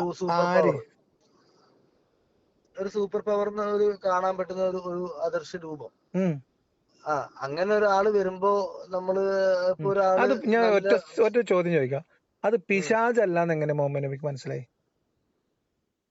അപ്പൊ നിങ്ങൾ നേരത്തെ പറഞ്ഞല്ലോ എന്ത്? ഖദീജ അല്ലാതെ പിശാച് ആയിക്കൂടെ? പിശാചാണെങ്കിൽ അവര് ചിന്തിക്കണത് നഗ്നനായിട്ട് നിൽക്കുമ്പോ അവിടെ നിൽക്കുമല്ലോ. പിശാച് നഗ്നത കണ്ട പോവൂലേ? ഒരാള് മുഹമ്മദിനെ തെറ്റിദ്ധരിപ്പിക്കാനാണ് പ്ലാനെങ്കിൽ നഗ്നത കാണിക്കുമ്പോ പിന്നെ അത് എന്നെ പിടിക്കാനുള്ള സൂത്രമാണ് എന്ന് ഞാൻ മാറി നിൽക്കാന്ന് വിചാരിച്ചാ പോരെ? പിശാചുണ്ടെന്ന് ഉറപ്പാണ്. ഞാൻ പറഞ്ഞത് ഇസ്ലാമിന്റെ ലോജിക്ക് വെച്ചിട്ട് തന്നെ ഇത് പൊളിക്കുന്ന കാര്യമാണ് ഞങ്ങളോട് പറഞ്ഞത്. ഇസ്ലാമിന്റെ ലോജിക്ക് വെച്ചിട്ട് പോലും ഇത് നിലനിൽക്കൂല. പിന്നല്ലേ ബാക്കി. അപ്പൊ നമ്മൾ ഇതെന്താ വെച്ചാല് നമുക്ക് ഇതിനകത്ത് കടിച്ചു തൂങ്ങാന് അല്ലെങ്കിൽ ഈ വിമർശിക്കുന്നവർ പറയുന്നത് നുണയാവാൻ തെറ്റാവാൻ എന്തെങ്കിലും സാധ്യത ഉണ്ടോ എന്ന് അന്വേഷിക്കൽ അത് ഈ അവസ്ഥയിൽ മനുഷ്യന്റെ മനസ്സ് ചെയ്യുന്ന കാര്യമാണെന്നാണ് ഞാൻ പറഞ്ഞത്. അത് ഇനി അങ്ങനെ തന്നെ ചെയ്യും. പക്ഷെ ദൈവം എന്നുള്ള ഒരു ശക്തി ഉള്ളതന്നല്ലേ? അല്ല അത് ഞാൻ പറഞ്ഞത് ഇതൊക്കെ ഇതാണ് ഞാൻ നിങ്ങളോട് ഇത്രയും നേരം പറഞ്ഞത്.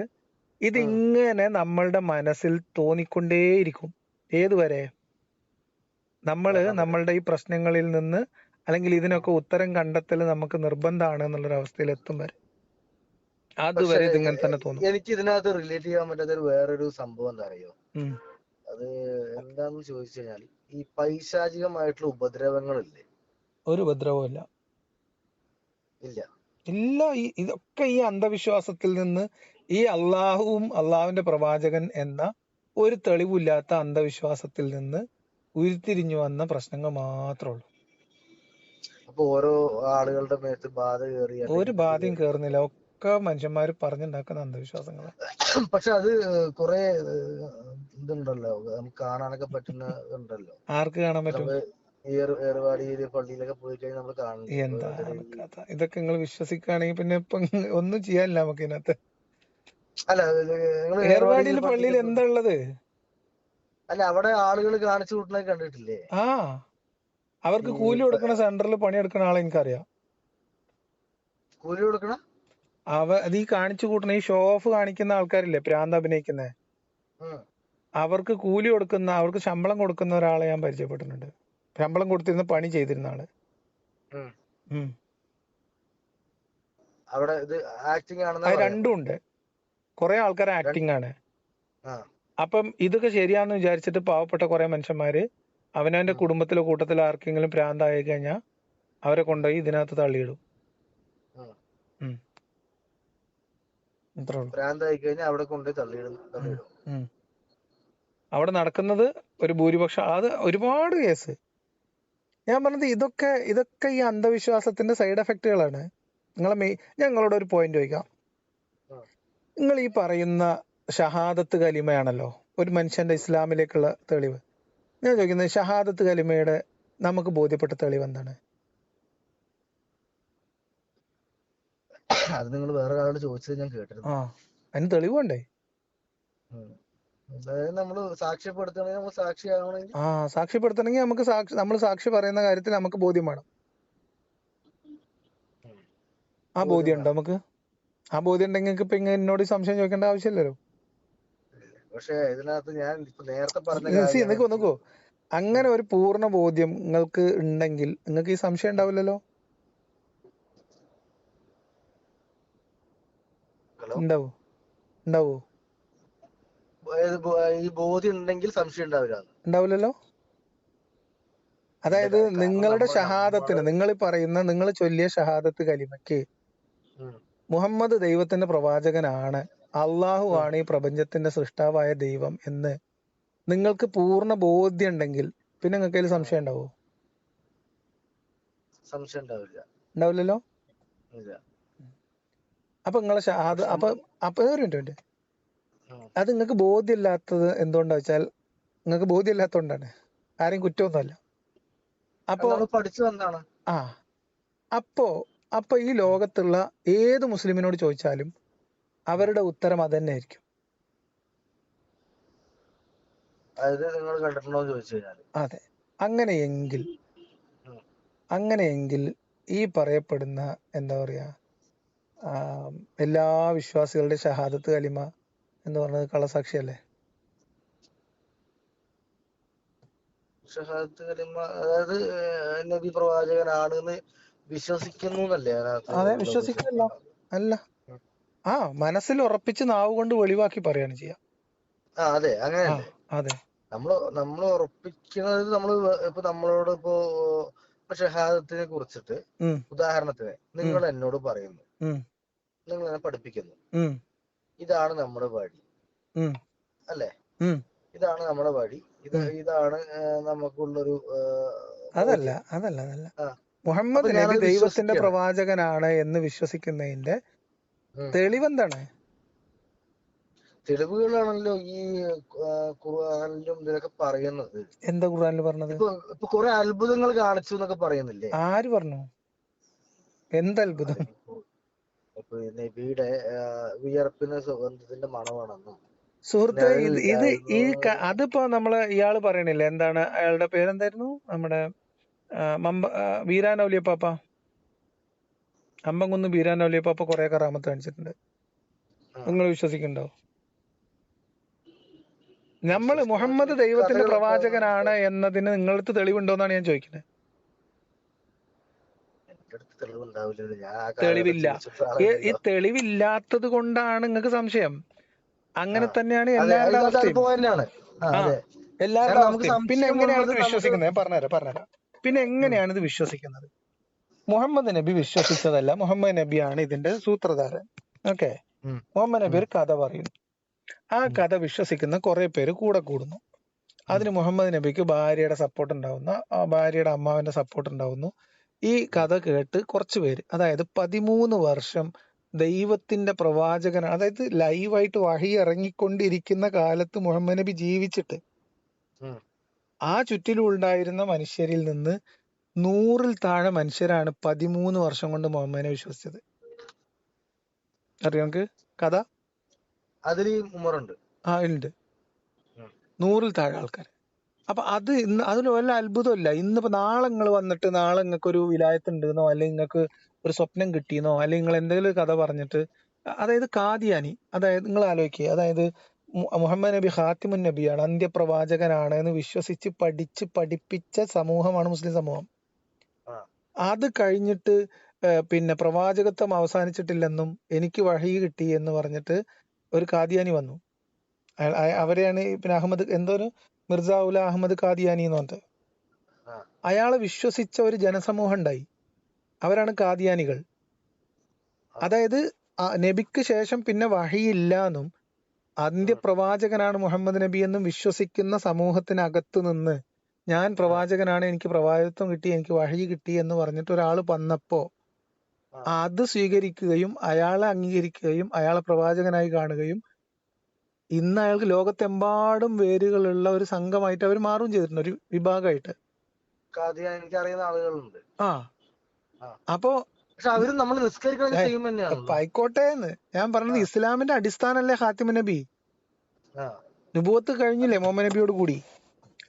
അപ്പൊ അത് വിശ്വസിക്കുക. അപ്പൊ അതിനിപ്പോ ഇന്നത്തെ കാലത്ത് ഞാൻ പറയുന്നത്, ഇങ്ങനെ ലിഖിതമായി കൃത്യമായി നിർണയിക്കപ്പെട്ട പ്രവാചകത്വത്തിന്റെ അതിർവരമ്പുകൾ അല്ലെങ്കിൽ അതിന്റെ അന്ത്യം എഴുതി വെച്ചിട്ട് ശേഷം പിന്നെയും പ്രവാചകനാണെന്ന് പറഞ്ഞ ഒരാൾ വരുമ്പോ ഇതേ കാര്യം വിശ്വസിക്കുന്ന ആൾക്കാർ ആ പ്രവാചകനെ അംഗീകരിച്ച ചരിത്രം നമ്മളെ മുമ്പിലുണ്ട് എന്ന്. അതുകൊണ്ട് ഇങ്ങനെ പ്രത്യേകിച്ച് ഒരു അറിവോ ലിഖിതമായ നിയമോ കാര്യങ്ങളോ ഒന്നും ഇല്ലാത്ത സ്ഥലത്ത് ഒരാൾ വന്നിട്ട് ഞാൻ പ്രവാചകനാണ് പറഞ്ഞാൽ അയാളെ അംഗീകരിക്കാൻ 13 കൊല്ലം കൊണ്ട് 100 ആളെ കിട്ടി എന്ന് പറയുന്നതിൽ ഒരു അത്ഭുതം ഇല്ല എന്നാണ് ഞാൻ പറഞ്ഞത്. ഒന്നാമത്തെ പോയിന്റ്. ഈ അങ്ങനെ കിട്ടിയ ഈ 100 താഴെ 150 താഴെ, അതായത് ഭാര്യ കുട്ടികൾ ഉൾപ്പെടെ 150 170 ഒക്കെ കേട്ടോ, 200 താഴെ എന്നാണ് കണക്ക്, അടിമകളൊക്കെ ഉൾപ്പെടെ. അതായത് ഒരാൾ ഒരു കുടുംബനാഥൻ ഇസ്ലാമിലേക്ക് മുഹമ്മദിനെ അംഗീകരിക്കുമ്പോൾ പിന്നെ അയാളുടെ ഭാര്യയും അയാളുടെ കുട്ടികളും അയാളുടെ കുടുംബത്തിലുള്ള ആൾക്കാരും, മീൻസ് വേലക്കാരും, ഇങ്ങനെ മൊത്തത്തില് ഇങ്ങനെ ഇത്ര ആളുകളെ വെച്ചിട്ട് മുഹമ്മദ് ഇവിടത്തേക്ക് പോവാണ്, മദീനയിലേക്ക്. മദീനയിലേക്ക് പോയി ബദർ മുതൽ അല്ല അതിന് മുമ്പ് മുതൽ തുടങ്ങുന്നുണ്ട്. അവിടെ സായുധം ആയിട്ടുള്ള അക്രമവും അധിനിവേശവുമാണ് നടത്തുന്നത്. ആ അധിനിവേശത്തിലൂടെയാണ് പിന്നെ ആ അധിനിവേശത്തിന്റെ സമയത്ത് ഇതിൽ പങ്കെടുക്കാൻ പോകുന്ന ആളുകൾക്ക് കൊടുത്ത ഓഫറുകൾ, അതായത് ഒരു ഗോത്രത്തെ ആക്രമിച്ചാൽ അവിടുത്തെ സ്ത്രീകളെ വരെ വീതം വെച്ചു കൊടുക്കുകയായിരുന്നു. സമ്പത്ത് 1/5 മാത്രം മുഹമ്മദ് നബിക്ക്, 20% നബിക്കും ബാക്കി കൂടെ പോകുന്ന ആൾക്കാർക്കും. അപ്പൊ ഇതൊരു ഗുണ്ടാ സംഘമായിട്ട്, ഒരു കൊള്ള സംഘമായിട്ടാണ് വികസിക്കുന്നത്. അതിന് മേമ്പൊടിയായിട്ട് അതിന് ദൈവികത കൽപ്പിക്കാൻ വേണ്ടി ഈ കഥയും ഇതൊക്കെ ദൈവം പറഞ്ഞുകൊണ്ടാണ് ആക്രമിച്ചത്, ദൈവം പറഞ്ഞുകൊണ്ടാണ് കൊല്ലിയത്, മീൻസ് കൊന്നത്, 700-800 ആളെ പിന്നെ തലയറുത്ത് ഒറ്റ ദിവസം കൊണ്ട് തള്ളുന്നത് ദൈവം ഏൽപ്പിച്ചു എന്നാ പറയണേ, ദൈവം പറഞ്ഞയച്ചതാണെന്ന് പറഞ്ഞത്. അപ്പൊ ഈ അക്രമത്തിന് ഈ ദൈവത്തിന്റെ കഥ പറഞ്ഞിട്ടുള്ള ഈ ഒരു കഥ അവിടെ രൂപീകരിക്കുകയും അതൊരു ഒരു പ്രദേശത്തിന്റെ നിയമമാവുകയും മതമാവുകയും അത് പിന്നെ പഠിപ്പിക്കാനും പ്രചരിപ്പിക്കാനും കൃത്യമായിട്ടുള്ള സംവിധാനങ്ങൾ ഒരുക്കുകയും ഇപ്പൊ നമ്മളെ നാട്ടിലാണെങ്കിൽ പോലും കുട്ടികൾ എങ്ങനെയാ വിശ്വാസികളാവുന്നത്? 5 വയസ്സ്, ഇപ്പം അൽഫിത്രാറിന് 3 വയസ്സിലൊക്കെ ഉണ്ട്. നമ്മളൊക്കെ നടത്തിയിട്ടുണ്ട്. 4 വയസ്സ് 4.5 വയസ്സിൽ കുട്ടികൾക്ക് സ്കൂളിൽ പോയി തുടങ്ങണതിന്റെ 2 മാസം മുമ്പെങ്കിലും നമ്മൾ മദ്രസയിൽ കൊണ്ട് ചേർക്കും, അല്ലേ? അങ്ങനെ 5 കൊല്ലം 10 കൊല്ലം 15 കൊല്ലം 12 കൊല്ലം ഒക്കെ കുട്ടികളെ കുത്തിയിരുത്തി പഠിപ്പിച്ചുണ്ടാക്കുന്നതാണ് ഈ മതം. സിസ്റ്റമാറ്റിക് ആയിട്ട് കണ്ടീഷൻ ചെയ്തെടുക്കുന്നതാണ്. അല്ലാതെ അപ്പൊ ഈ ഇതിനകത്ത് സിസ്റ്റം ഈ ഒരുപാട് സിസ്റ്റം ഈ സിസ്റ്റം സിസ്റ്റം തകർന്നിടത്തൊക്കെ മതം പൊളിഞ്ഞു പോയിട്ടുണ്ട്. അല്ല, ഈ സിസ്റ്റം നബിയുടെ കാലത്ത് മുതലേ ഈ സ്റ്റാർട്ട് ചെയ്തിട്ടുണ്ടോ? നബിയുടെ കാലം മുതലേ ഉണ്ട്. ഈ മദ്രസ മദ്രസ ഉണ്ടായിരുന്നോ? സിസ്റ്റം ഒന്നും അല്ല, അന്ന് മുഹമ്മദ് നബിന്റെ കൂടെ ഉണ്ടല്ലോ. അല്ല, കുട്ടികൾക്ക് ഉണ്ടല്ലോ. 7 വയസ്സ് മുതൽ കുട്ടികൾ നിസ്കരിക്കണം, നിസ്കരിക്കാത്ത കുട്ടികളെ 10 വയസ്സ് മുതൽ അടിക്കണം എന്ന് നബിയുടെ കൽപ്പനയല്ലേ? ആ അല്ലേ? അതെ. ഞാൻ നിങ്ങളെ ഭാര്യനേക്കാളും മക്കളെക്കാളും കുട്ടികളെക്കാളും ഒക്കെ മേലെയായിട്ട് നിങ്ങൾ എന്നെ സ്നേഹിക്കണവരെ നിങ്ങൾ യഥാർത്ഥ മുസ്ലിം ആവൂല എന്നുള്ളത് നബിന്റെ വാചകല്ലേ? വചനമാണ്. അതും ഞാൻ പഠിക്കുന്ന സമയത്ത് എനിക്കൊരു തോന്നൽ ആയതാണ്. ഇല്ലേ? അപ്പൊ അതില് ഇങ്ങനെ അതില് ഇങ്ങനെ ഇങ്ങനെ ഈ രണ്ട് കണ്ടീഷൻ. ഇനി മക്കള് വിശ്വാസിയായില്ലെങ്കിൽ അതിന്റെ ഉത്തരവാദിത്തം വാപ്പാക്കും തന്തക്കും തള്ളക്കും ഉണ്ടാകും എന്ന് ഹദീസില്ലേ? ഉണ്ട്, ഉണ്ട്. ആ. ഉണ്ട്. ഇങ്ങനെയാണ് കണ്ടീഷൻ ചെയ്യുക. ഒരു സൊസൈറ്റീനെ കണ്ടീഷൻ ചെയ്ത് മാറ്റുക എന്ന് പറയുന്നത്. അപ്പൊ കുട്ടികളുടെ മാത്രമല്ല, തന്തേനെയും തള്ളേനെയും അതേപോലെ തന്നെ നന്മ കൽപ്പിക്കുക, തിന്മ വിരോധിക്കുക, മതപരമായ നന്മ കൽപ്പിക്കുകയും തിന്മ വിരോധിക്കുകയും ചെയ്യുക എന്ന് പറയുന്നത് ഒരു സമൂഹത്തിന്റെ സാമൂഹ്യ ബാധ്യതയല്ലേ? ഉം. മുസ്ലിങ്ങൾ മറ്റൊരു മനുഷ്യന്റെ ജീവിതത്തിൽ കയറി ഇടപെടുന്നതിന്റെ മതം പറഞ്ഞ നിർദ്ദേശം കൊണ്ടല്ലേ? അപ്പൊ അല്ല, അത് ഇങ്ങനെയാണ് ഒരു ശരി സമൂഹത്തിന്റെ തന്നെയാണ്. ചട്ടപ്പാട്. പിന്നെ ഒരു നിയമം, ഒരു രാജ്യത്തിന്റെ നിയമം ദൈവത്തിന്റെ നിയമമായിട്ടല്ലേ നിൽക്കുന്നത്. ഇപ്പം ശരീഅത്ത് ഭരണം എന്ന് പറഞ്ഞാൽ എന്താ? ഖുർആൻ കൊണ്ട് വിധി പറയുന്ന ഭരണമാണ്, ഉം. അല്ലേ? ഭരണമാണ്. ആ, അതെ. അപ്പൊ എന്ത് സംഭവിക്കും? ഇങ്ങനെയാണ് സമൂഹങ്ങൾ ഉണ്ടായി വരിക. അപ്പൊ അധികാരവും ആദ്യഘട്ടത്തിൽ ഈ പറയുന്ന ഒരുപാട് ഓഫറുകൾ, സ്ത്രീകൾ, പെൺ ശരീരം ആണ് യോദ്ധാക്കൾക്ക് ഓഫർ. അപ്പൊ ഇനി അങ്ങനെ പോകുന്ന സമയത്ത് എങ്ങാനും ചത്തുപോയാലോ? ഓൾക്ക് പേടിക്കാനില്ല, ഞങ്ങൾക്ക് ഞങ്ങൾ അവിടെ കുളിപ്പിക്കും കൂടി വേണ്ട. ആരെ? ഈ ഷഹീദായാല് നേരെ കൊണ്ടുപോയി കുഴിച്ചിട്ടാ മതി, നേരെ സ്വർഗത്തിലേക്ക് എന്നാണ് കഥ. അവിടെ ഹൂറികളുണ്ട് 72 എണ്ണം. അതായത് ഈ അക്രമത്തിൽ, അതായത് ജിഹാദിന് ഇറങ്ങി പുറപ്പെട്ട് വഴിയിൽ വെച്ച് മരിച്ചുപോയ ആൾക്ക് 72 എണ്ണം കണിഷാണ്. അവർക്ക് കൃത്യമായിട്ടുണ്ട്, ആ ഉറപ്പാണ്. ബാക്കിയുള്ളവർക്ക് ആ ഉറപ്പില്ല. ഞാൻ ഒരു 2 കാര്യം കൂടി ചോദിച്ചോളാം, അല്ലെങ്കിൽ മറന്നു പോകും, അതുകൊണ്ടാണ്. ഉം, ഈ നമ്മളിപ്പോ ഈ ഗ്രൂപ്പിനകത്ത് ഇത് മാനിപ്പുലേറ്റ് ചെയ്താണെങ്കിൽ ഈ ഉം, സിദ്ദീഖ് റളിയല്ലാഹു അൻഹു ഉണ്ട് എന്നാണ് ഒരു ഇത് സംസാരം. ഓക്കെ, ഉം, അങ്ങനെ ഇങ്ങനത്തെ ഒരു ഗ്രൂപ്പ് ആണെന്നുണ്ടെങ്കിൽ ഉം. ഈ നബിക്ക് സിദ്ദീഖ് റളിയല്ലാഹു അൻഹു ഈ ചെറിയ മോളെ കല്യാണം കഴിച്ച് കൊടുക്കും? സുഹൃത്തെ, മുഹമ്മദ് നബിയുടെ സുഹൃത്തെ, ആഗ്രഹം ഒരു അധികാരം പിടിക്കലാണ് എന്നും മുഹമ്മദ് നബി ഒരു ഒരു ഒരു പിന്നെ ഗോത്ര തലവൻ, ഒരു മഹാഗോത്രം ഉണ്ടാക്കുകയാണ് എന്നും ഒരു 4-5 കൊല്ലം കഴിയുമ്പോൾ തന്നെ അവിടുത്തെ ആൾക്കാർക്കൊക്കെ മനസ്സിലാവുന്നുണ്ട്. ഉം. മനസ്സിലായോ? കാരണം അയാൾ ആ. അവിടെ ഒരു സുപ്രീം ലീഡറായി അതായത് വരികയാണ്.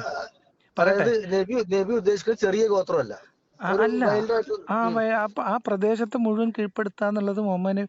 അതായത് ഒരു സെറ്റപ്പ്, ഒരു സംഘടന വേണം. ഇപ്പൊ നമ്മുടെ നാട്ടിൽ ആം ആദ്മി പാർട്ടി തുടങ്ങി, കുറെ ആൾക്കാർ അതിൽ പോയില്ലേ? പോയി. ആ. പോലെ അധികാരം കിട്ടുന്നു ആഗ്രഹിച്ചിട്ടൊന്നല്ലല്ലോ. അല്ല, എങ്ങാനും ഒരു കിട്ടിയാലോ? ആശയപരമായിട്ട് ആശയപരമായിട്ട് പോകുന്നതാണ്. മാത്രമൊന്നുമല്ല. ആ. ഇപ്പൊ നിങ്ങൾ നാളെ ഒരു പാർട്ടി തുടങ്ങി, നിങ്ങൾക്ക് എല്ലാ ജില്ലയിലും പ്രസിഡന്റുമാരെ കിട്ടും. അപ്പൊ അത് നാളെ അതിനകത്തൊരു അത്ഭുതമില്ല. അതിൽ നാളെ ആ വളർന്ന് വലുതായാലോ എന്നുള്ളൊരു ഇതില്. അതെ. അപ്പൊ അങ്ങനെ സക്സസ് ആയി കഴിഞ്ഞാൽ നമുക്ക് ഉന്നതമായ സ്ഥലങ്ങളിൽ എത്താലോ? അത്രേ ഉള്ളൂ. പിന്നെ ആയിഷന്റെ കല്യാണം അബൂബക്കറിന്റെ പൂർണ്ണ തൃപ്തി ഉണ്ടായിരുന്നു വെച്ചാൽ ആദ്യത്തെ പ്രതികരണങ്ങളിൽ ഇല്ല എന്നാണ് മനസ്സിലാവുക. അതായത് നമ്മള് സഹോദരങ്ങളല്ലേ എന്നാ ചോദിക്കണേ. അബൂബക്കർ, അവള് ചെറിയ കുട്ടിയല്ലേ, നമ്മള് സഹോദരങ്ങളല്ലേ എന്നൊക്കെ ചോദിക്കുന്നുണ്ട്. അപ്പൊ അള്ളാഹുവിനെ വിശ്വസിക്കുന്നു, മുഹമ്മദ് നബിനെ വിശ്വസിക്കുന്ന ആളെ സംബന്ധിച്ച് അള്ള പറഞ്ഞ പിന്നെ മറുത്തു പറയാൻ പറ്റില്ലല്ലോ.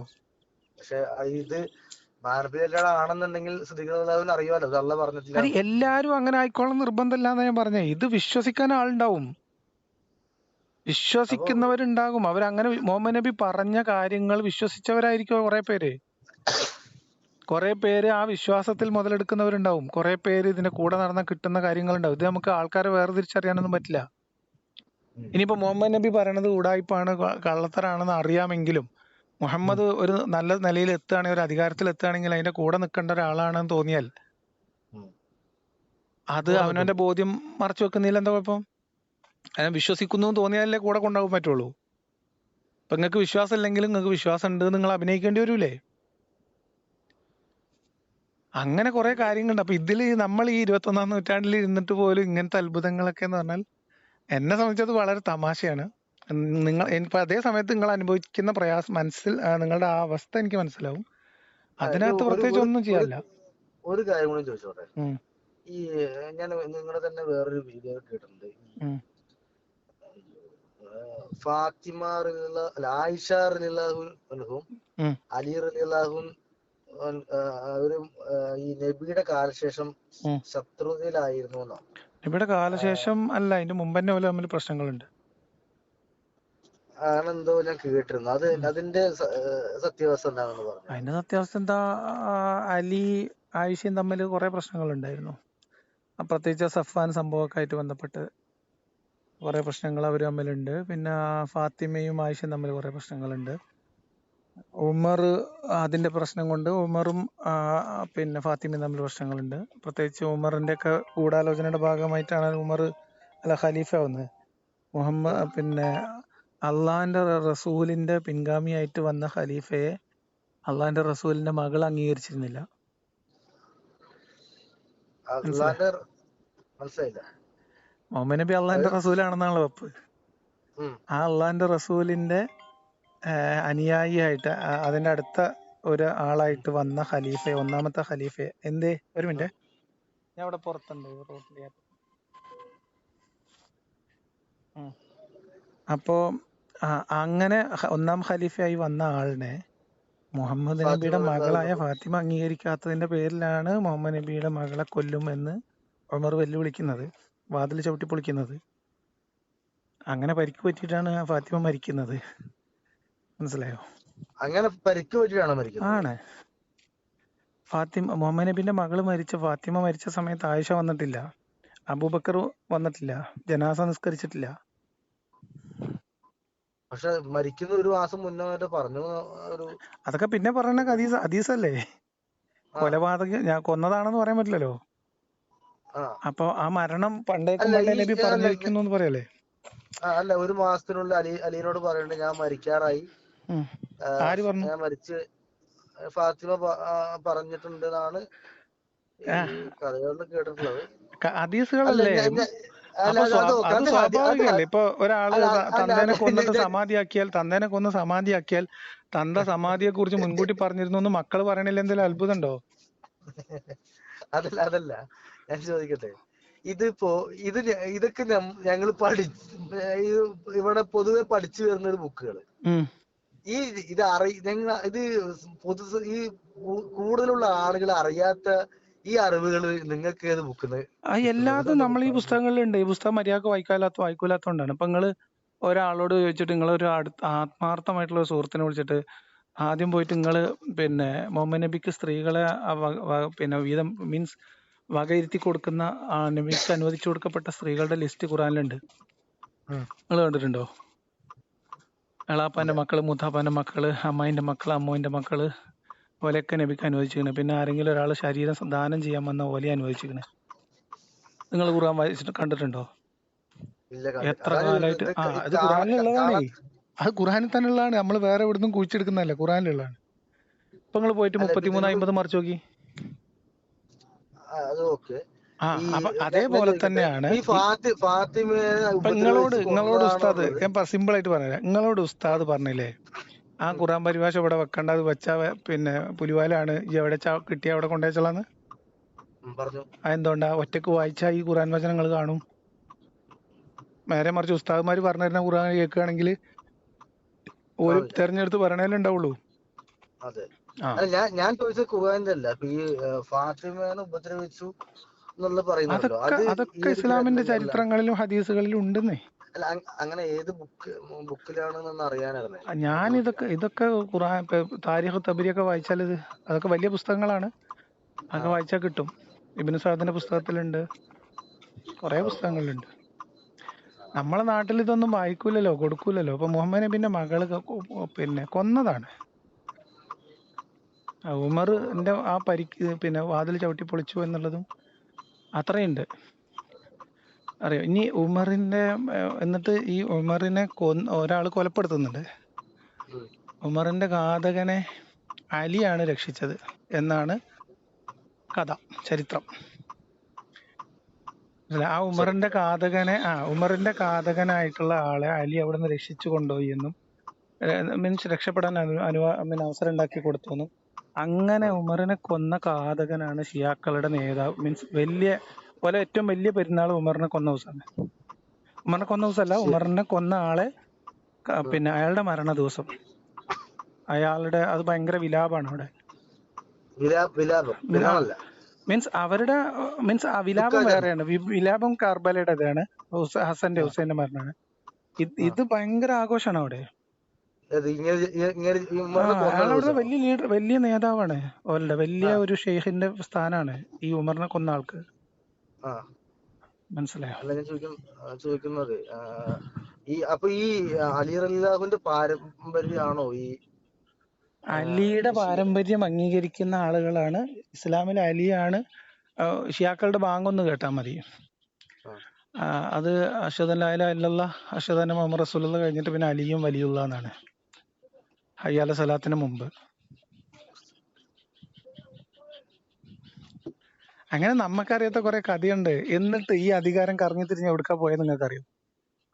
അതായത് അബൂബക്കറും മീൻസ് ഉമറും അബൂബക്കറും ഉസ്മാനും എല്ലാം കൂടി അബൂബക്കറിനെ ആദ്യം ഏൽപ്പിച്ചു, ഉമറിനെ പിന്നെ ഏൽപ്പിച്ചു, ഉസ്മാനെ പിന്നെ ഏൽപ്പിച്ചു. അപ്പൊ ഈ ഓരോ ഘട്ടം തുടക്കം മുതൽ തന്നെ അലിയാണ് ഖലീഫ ആവേണ്ടതെന്ന് വാദിക്കുന്ന ഒരുപാട് ആൾക്കാർ അവിടെ ഉണ്ടായിരുന്നു. അവരെയൊക്കെ മറികടന്നിട്ടാണ് ഈ കാര്യങ്ങളൊക്കെ ചെയ്യുന്നത്. അതിനിടയിൽ ആദ്യത്തെ അബൂബക്കർ മാത്രമാണ് ആയിഷത്ത് മരിച്ചത്, ബാക്കി എല്ലാരും കൊല്ലുക ചെയ്യുന്നത്. അതിന്റെ ഇടയിൽ ഫാത്തിമനെ കൊന്നു.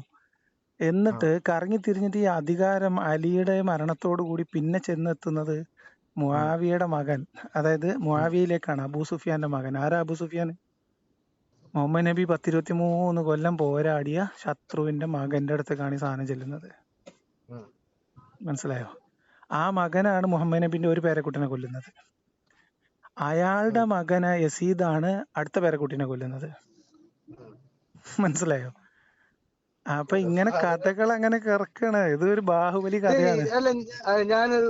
എനിക്ക് തോന്നുന്നതേ ഇതൊരു ശരിക്കൊരു ഇന്നത്തെ രാഷ്ട്രീയം പോലെ അന്നത്തെ ഒരു ഗോത്രകാല പൊളിറ്റിക്കൽ കൾട്ട് മാത്രമാണ്. അതുമായിട്ട് ബന്ധപ്പെട്ട അധികാര തർക്കമാണ്. അത്രേ ഉള്ളൂ. ഇന്നിപ്പോ പ്രകടന പത്രികയോ അല്ലെങ്കിൽ ആശയങ്ങളോ വേണ്ടിടത്ത് അന്ന് ദൈവം മതം ഉണ്ടായിരുന്നു, അത്രേ ഉള്ളൂ. ഇത് നിങ്ങള് ബാഹുബലി സിനിമ കണ്ടിട്ടുണ്ടോ? ഒന്നും രണ്ടും ഒന്നുകൂടി കാണുക. എന്നിട്ട് മുഹമ്മദ് നബിനെ അബൂ സുഫിയാനെയൊക്കെയാണ് പ്രതിഷ്ഠിക്കുക പിന്നെ ആ സ്ഥലങ്ങളില്. ക്ലിയർ ആയിട്ട് ഉത്തരം കിട്ടും. അത്രേ ഉള്ളൂ. അത് മുഹമ്മദ് നബിക്ക് അധികാരം മുഹമ്മദ് നബിന്റെ കുടുംബത്തിന്റെ പാരമ്പര്യത്തിൽ നിന്ന്. പിന്നെ ഇവരൊന്നും നമ്മൾ ഈ പറയുന്നത് പോലെ പിന്നെ കൊക്കിലും കോണിലും ഉള്ള കുറെ അറിയാത്ത അപരിചിതരായിട്ടുള്ള രണ്ട് ശത്രു സൈന്യമൊന്നും അല്ല. ഇത് ഒരു ഗോത്രത്തിനകത്തുള്ള അധികാര തർക്കാണ്.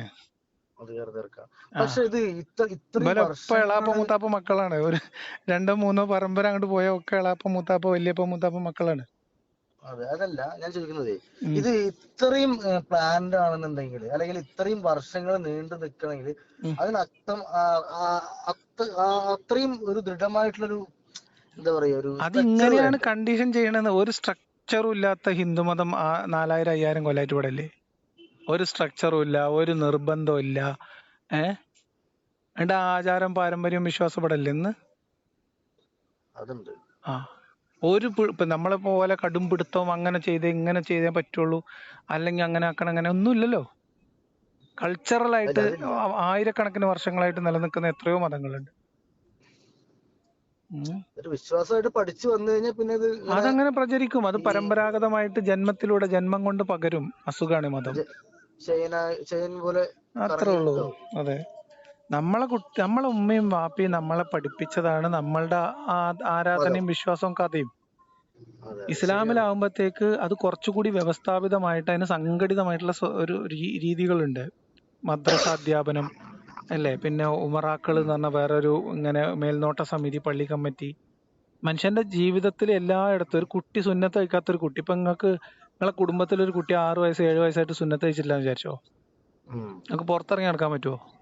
അയൽവക്കക്കാർ ചോദിക്കും, കുടുംബക്കാർ ചോദിക്കും, പള്ളി കമ്മിറ്റിക്കാർ ചോദിക്കും, ഉസ്താദ് ചോദിക്കും.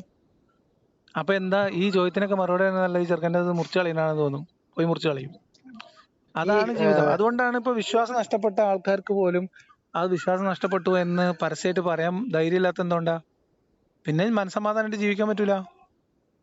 അല്ല അതാണ് ഈ സൊസൈറ്റിയുടെ സ്വാധീനം. അത് അങ്ങനെയാണ് ഇത് പറഞ്ഞപ്പോൾ നിൽക്കുന്നത്. ഇസ്ലാമിൽ വന്ന സമയത്തൊക്കെ ഈ പറഞ്ഞ ആളുകളുടെ ഒക്കെ ഈ സുന്നത്ത് നടത്തിയിരുന്നതായിട്ട് വല്ല എവിടെ മുഹമ്മദ് നബി അത് കഴിക്കപ്പെട്ട നിലയിൽ ജനിച്ചു എന്നാണ് കഥ. ആ പോട്ടെ, മുഹമ്മദ് നബി അങ്ങനെ ജനിച്ചു. അബൂബക്കറും ഉസ്മാനും കഴിച്ചതായിട്ട് വല്ല കഥയുണ്ടോ? അതൊക്കെ പോട്ടെ. മുഹമ്മദ് അല്ല നബിന്റെ ആ പേരക്കുട്ടികളാണല്ലോ ഹസൻ ഹുസൈനും. ആ നബി ആയതിനു ശേഷം ഉണ്ടായ കുട്ടികളാണല്ലോ. ആ ഹസന്റെ ഹുസൈന്റെ സുന്നത്ത് കല്യാണം കഴിച്ചതിന്റെ വല്ല കഥ നിങ്ങൾക്ക് അറിയോ? ഞാൻ വായിച്ചിട്ടില്ല ട്ടോ എവിടെയും. ഞാൻ ഇതൊക്കെ പരതിയിട്ട് ഞാൻ കണ്ടിട്ടില്ല. അത് ചെയ്തിട്ടില്ല അവിടെ. ഇല്ല. ഇനി മക്കം പിന്നെ ഞാൻ ഫത്തഹിന്റെ സമയത്ത് മക്കാർ ഒന്നാകെ ഇസ്ലാമിലേക്ക് സ്വീകരിച്ചു എന്നാണ്. ഇദാ ജാ നസ്റുല്ലാഹി വൽ ഫതഹ് എന്നാണ്. ആ അപ്പോ ഇത് മൊത്തം കടന്ന് കുത്തിയിരുന്നിട്ട് എന്താ പറയാ, എന്താ പറയാ, ഒരു സമൂഹ സുന്നത്ത് മഹാമഹം നടക്കണല്ലോ അങ്ങനെയാണെങ്കില്.